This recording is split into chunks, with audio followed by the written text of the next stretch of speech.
एक दिन सुबह सुबह चंदनपुर गांव में सन्नाटा छा जाता है। अरे बहन, तुझे पता है वो जो सुरेश है ना? कौन? वह तोतिया? अरे वही जो सरपंच जी के घर के पास रहता है, उसका किसी ने खून कर दिया। क्या? खून? और वो भी हमारे गांव में? हाँ, अभी अभी सरपंच साहब ने पुलिस को खबर की है, वो बस आती ही होगी। तभी पुलिस की गाड़ी सुरेश के घर आती है। पुलिस वहाँ पर लाश को देखती है। सुरेश की लाश खून से लथपथ जमीन पर पड़ी होती है। पुलिस पूरे घर को अच्छे से देखती है। अच्छा, तो आप ये बताइए कि सुरेश की किसी से दुश्मनी थी या आपको किसी पर शक है? उसका आप सबसे कैसा रिश्ता था? अरे साहब, सुरेश हमारे गांव में नया नया आया था। दुश्मनी का तो हमें नहीं पता, लेकिन इसकी वो दूध वाले राजू से कुछ दिन पहले लड़ाई जरूर हुई थी। सुरेश ने राजू का सारा दूध बर्बाद कर दिया था। हाँ, और उस दूध वाले राजू ने उसे गुस्से में जान से मारने तक की धमकी दी थी। क्या दूध बर्बाद होने पर जान से मारने की धमकी? अरे हाँ साहब, वह बात कुछ ऐसी थी कि सुरेश राजू से रोज दूध लेता था, लेकिन आज तक उसके पैसे नहीं दिए। और उस दिन राजू सुरेश से पैसे मांगने के लिए घर आया तो सुरेश ने मना कर दिया और उसका सारा दूध भी बर्बाद कर दिया। फिर दोनों में बहुत बड़ी लड़ाई हो गई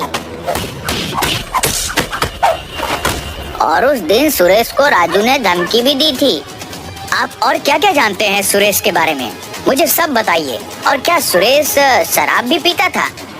साहब, गांव में तो उसकी इतनी ज्यादा किसी से बोलचाल नहीं थी, पर हाँ, वह जब भी पास से निकलता था उसमें शराब की बू जरूर आती थी। वह हर रोज शहर जाया करता था, पर शहर में कहाँ जाता, क्या करता, ये भी हम में से किसी को नहीं पता। फिर हवलदार, सर ये देखिए मुझे क्या मिला। इंस्पेक्टर के सामने एक लाल मोती का टुकड़ा रखता है। पुलिस वहाँ पर सील लगा देती है और राजू के यहाँ पूछताछ करने जाती है। राजू उसके घर में लेटा हुआ था। तभी दरवाजे पर खटखटाने की आवाज होती है। अरे भाग्यवान, जाओ और जाकर दरवाजा देखो जरा, इस वक्त कौन है? राजू की पत्नी खिड़की से झांककर देखती है तो उसे पुलिस की गाड़ी दिखती है। वो घबराती हुई राजू के पास जाती है। पुलिस, हमारे घर में पुलिस आई है। आप सच सच बताइए, आपने कुछ गलत काम तो नहीं शुरू कर दिया है ना? क्या पुलिस? अरे बाप रे, सुन, मुझे कहीं छुपा दे। अरे पर तुमने आखिर किया क्या है जो तुम पुलिस से छुपाने की बात कर रहे हो? अरे मेरी माँ, अभी तो मुझे कहीं छुपा दे, मैं तुझे बाद में सब कुछ बताता हूँ। राजू की पत्नी उसे एक बड़े से संदूक में छुपा देती है और दरवाजा खोलती है। अरे पुलिस, आप यहाँ कैसे? क्या यह राजू दूध वाले का ही घर है? हाँ, घर तो उन्हीं का है। अच्छा, तो कहाँ है आपके पति? वो तो यहाँ नहीं है, वो तो शहर गए हुए हैं। क्या शहर? तो वो वहाँ से कब तक आएगा? वो मुझे नहीं पता। अरे यह मेरी पत्नी है कि दुश्मन? क्या जरूरत थी बताने की कि यही मेरा घर है? तभी उसका दम घुटने लगता है और वो जोर जोर से खांसने लगता है।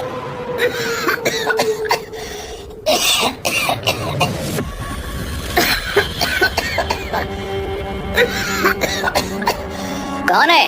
कौन है अंदर? बोल, क्या किया है तूने? अरे साहब, मुझे माफ कर दो, मुझसे बहुत बड़ी गलती हो गई। अब आगे से मैं ऐसा कभी नहीं करूंगा। क्या आगे से नहीं करूंगा? तू कुछ करने के लायक बचेगा तभी तो कुछ करेगा ना। अरे इंस्पेक्टर साहब, मैं आपके पैर पड़ता हूँ, हाथ जोड़ता हूँ, पर मुझे छोड़ दीजिए। अरे मुझे कोई बताएगा इन्होंने किया क्या है? अरे मुझे क्या पता था कि इस गलती की मुझे इतनी बड़ी सजा मिलेगी। मैं तो बस दूध में पानी मिला मिला कर बेचता था और कुछ दिनों से पाउडर वाले दूध को बेचता था, पर मुझे क्या पता था कि इस गुनाह की मुझे इतनी बड़ी सजा मिलेगी। क्या? तो तुम मुझसे इसलिए बच रहे थे? हाँ, और नहीं तो क्या। मतलब तुमने सुरेश का खून नहीं किया? क्या खून? और ये मार सकते, इंसान का खून क्या करेंगे? अच्छा, तो इसका मतलब कि तुमने सुरेश का खून नहीं किया? नहीं, और कौन सुरेश? वही जिससे तुमने लड़ाई की थी उस दिन, जिसने तुम्हारा सारा दूध बर्बाद कर दिया था। अरे साहब, मैं तो कब का भूल गया, और वैसे भी वह मेरा उधार नहीं चुका रहा था, तो बस इसीलिए मैंने उसे धमकी दी थी। फिर पुलिस उनके घर से चली जाती है। इंस्पेक्टर पुलिस स्टेशन में बैठा होता है कि तभी फोन की घंटी बजती है। क्या? अच्छा ठीक है, मैं अभी आता हूँ। हवलदार, चलो जल्दी, हमें रामपुर जाना है। पर साहब, रामपुर क्यों? किसी का खून हुआ है। फिर पुलिस जहाँ खून हुआ था वहाँ पहुँच जाती है।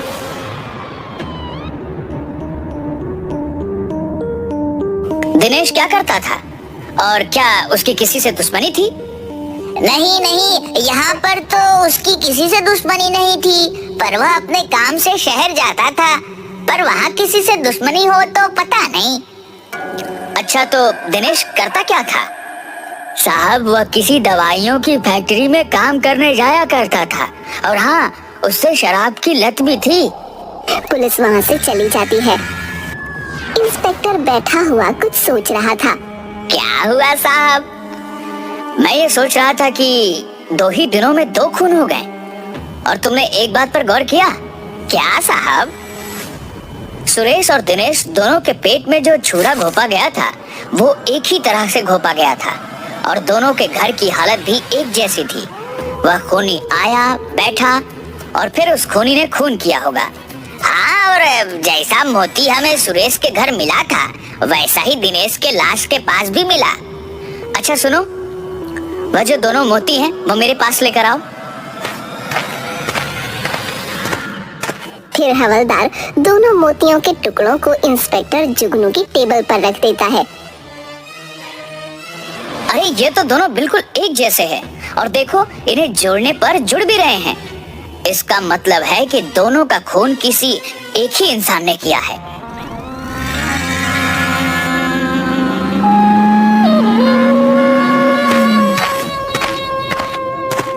क्या आप इसे जानते हैं? हाँ साहब, ये तो मेरी फैक्ट्री में काम करता है। शायद आपको पता नहीं है, पर इसे किसी ने मार दिया है। क्या? जी हाँ, बस इसी की पूछताछ करने के लिए हम यहाँ पर आए हैं। क्या दिनेश की यहाँ पर किसी से दुश्मनी थी? नहीं नहीं साहब, यहाँ तो उसकी किसी से कोई दुश्मनी नहीं थी।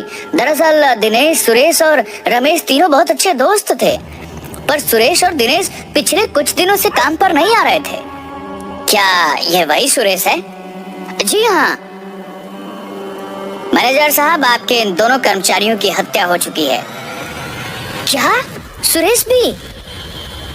जी, हम रमेश से मिलना चाहते हैं। जी बिल्कुल। फिर मैनेजर रमेश को बुलाता है। क्या आप ही दिनेश और सुरेश के दोस्त रमेश हैं?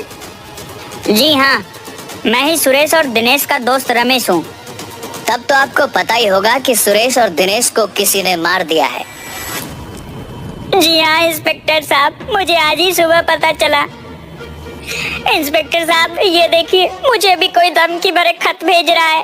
हो ना हो वह खूनी मुझे भी मारना चाहता है, पर मुझे समझ नहीं आ रहा कि उसकी हम तीनों से क्या दुश्मनी है। तुम शराब भी पीते हो? जी, वो कभी कभार। इसका मतलब कि तुम तीनों एक साथ ही शराब पीने जाते होंगे। हाँ, हम तीनों काम खत्म करके फैक्ट्री के पास वाली शराब की दुकान पर जाते थे, पर सुरेश और दिनेश दोनों ही बहुत ज्यादा शराब पीते थे। कभी कभी तो शराब के ठेके पर ही पड़े हुए मिलते।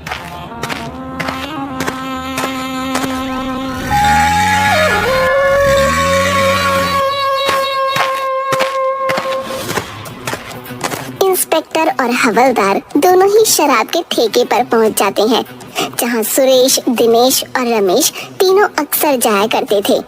कुछ और पूछताछ करके वो दोनों वहां से निकलने लगते हैं। तभी उन्हें शराब के ठेके के बाहर एक औरत मूंगफली बेचती हुई दिखती है।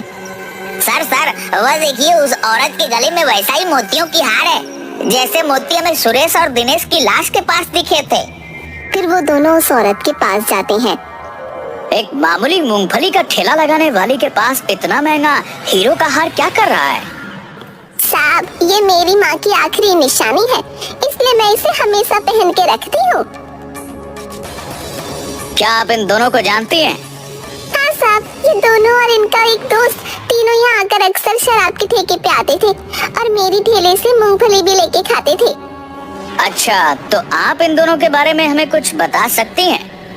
साहब, ये दोनों और इनका एक और दोस्त तीनों मुझे बहुत परेशान करते थे। अच्छा, तो इसलिए आपसे इन दोनों को जान से मार दिया और अब रमेश को भी धमकी भरे खत भेज रही हैं। अरे नहीं नहीं साहब, मैं उन दोनों का खून क्यों करूंगी भला? और आप खत भेजने की बात करें, मुझे तो लिखना पढ़ना भी नहीं आता। अगर मैं खत लिख सकती तो भला यहाँ पे मूंगफली क्यों बेचती? अगर तुमने खून नहीं किया तो तुम्हारी कान की बाली का मोती सुरेश और दिनेश की लाश के पास क्या कर रहे थे? बताओ, कहाँ है तुम्हारी कान की एक बाली?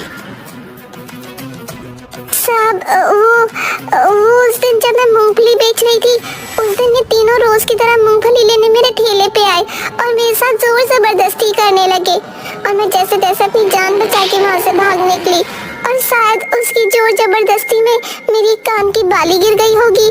मेरा भरोसा कीजिए साहब, मैंने किसी को नहीं मारा, मैं अपने बेटे की कसम खा के कहती हूँ।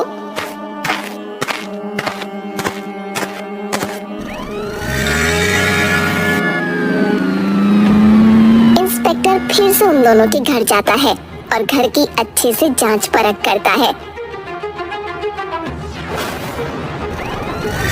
इंस्पेक्टर हवलदार को लेकर कहीं निकल जाता है। इंस्पेक्टर और हवलदार दोनों रमेश के घर का दरवाजा खटखटाते हैं, पर उन्हें वहाँ रमेश नहीं मिलता। वो दोनों कुछ ही दूरी पर जाते हैं, तब उन्हें रमेश भागता हुआ दिखता है। वो रमेश को पकड़ लेते हैं।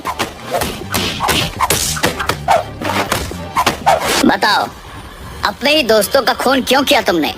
अरे साहब, मैं क्यों करूंगा भला अपने ही दोस्तों का खून? बता, क्यों किया अपने दोस्तों का खून? बताता हूँ साहब। सुरेश और दिनेश दोनों ने ही मुझसे बहुत सारा उधार ले रखा था और दोनों ही उधार चुकाने का नाम नहीं ले रहे थे। एक दिन जब मैंने दोनों से उधार मांगा, तब उन्होंने साफ साफ इनकार कर दिया। तब गुस्से में आकर मैंने दोनों को मारने का सोचा। उस दिन जब हम तीनों शराब के ठेके पर से निकले, तब मैंने सुरेश को बहुत ज्यादा शराब पिला दी और उसे छोड़ने के लिए उसके घर तक गया। वह शराब के नशे में था। मैं कुछ देर वहाँ पर बैठा और फिर मौका पाते ही मैंने उसे मार डाला और रात के अंधेरे में मैं चुपचाप वहाँ से निकल गया। और ऐसा ही मैंने दिनेश के साथ भी किया। पर वह मोती, वह वहाँ पर क्यों रखा तुमने? वो मैंने आपका ध्यान भटकाने के लिए वहाँ पर जानबूझकर छोड़ दिया।